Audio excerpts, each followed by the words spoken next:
नमस्कार और साक्षी news centre पर आप सभी का स्वागत है।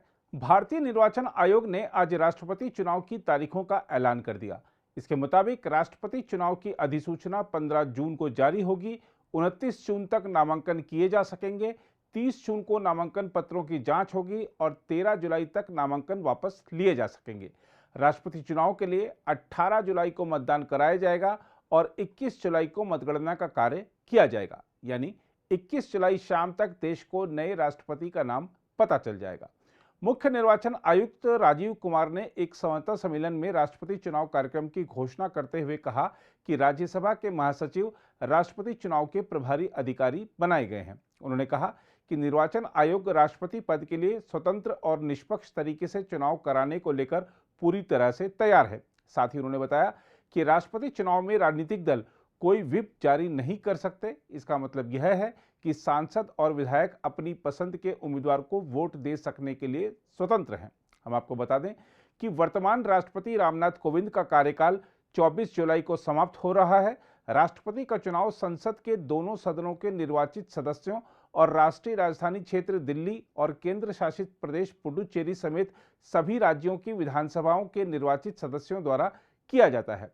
राज्यसभा या लोकसभा या विधानसभाओं के नामांकित सदस्य राष्ट्रपति चुनाव में मतदान नहीं कर सकते। इसी तरह विधान परिषदों के नामित सदस्य भी राष्ट्रपति चुनाव में मतदाताओं के तौर पर शामिल नहीं होते हैं। हम आपको बता दें कि 2017 में राष्ट्रपति चुनाव 17 जुलाई को हुआ था और मतगणना 20 जुलाई को हुई थी।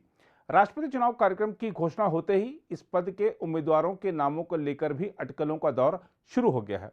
इस दौड़ में उपराष्ट्रपति एम वेंकैया नायडू फिलहाल सबसे आगे बताए जा रहे हैं, लेकिन इस प्रकार की भी खबरें हैं कि उन्हें उपराष्ट्रपति पद पर एक और कार्यकाल देकर राष्ट्रपति पद के लिए किसी अन्य को उम्मीदवार बनाया जा सकता है।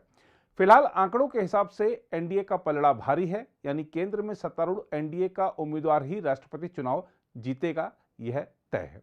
वर्तमान राष्ट्रपति रामनाथ कोविंद भी एनडीए उम्मीदवार के रूप में ही राष्ट्रपति चुनाव में विजयी हुए थे। केंद्र में भाजपा के सत्तारूढ़ होने के अलावा अधिकांश राज्यों में भाजपा या एनडीए की सरकारें हैं।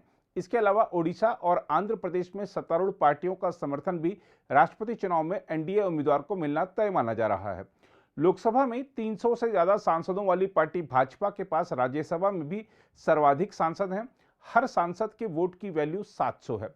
राष्ट्रपति उम्मीदवार के रूप में जिन अन्य नामों की चर्चा मीडिया में चल रही है, उनमें रक्षा मंत्री राजनाथ सिंह, केरल के राज्यपाल आरिफ मोहम्मद खान का नाम काफी प्रमुखता से लिया जा रहा है। इस प्रकार की भी चर्चा है कि जिस तरह भाजपा दक्षिण के राज्यों में अपना आधार बढ़ाने के लिए तेजी से कदम उठा रही है, उसको देखते हुए उपराष्ट्रपति एम वेंकैया नायडू को ही राष्ट्रपति चुनाव में उम्मीदवार बनाया जाएगा।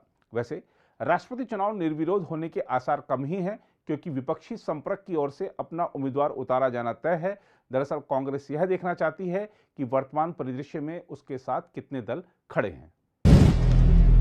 अगर आप भी लेना चाहते हैं देश दुनिया की तमाम जानकारी, तो आज ही सब्सक्राइब करें हमारे चैनल को। साथ ही नीचे दिए बेल आइकन को जरूर दबाएं ताकि हर अपडेट आप तक पहुंच सके।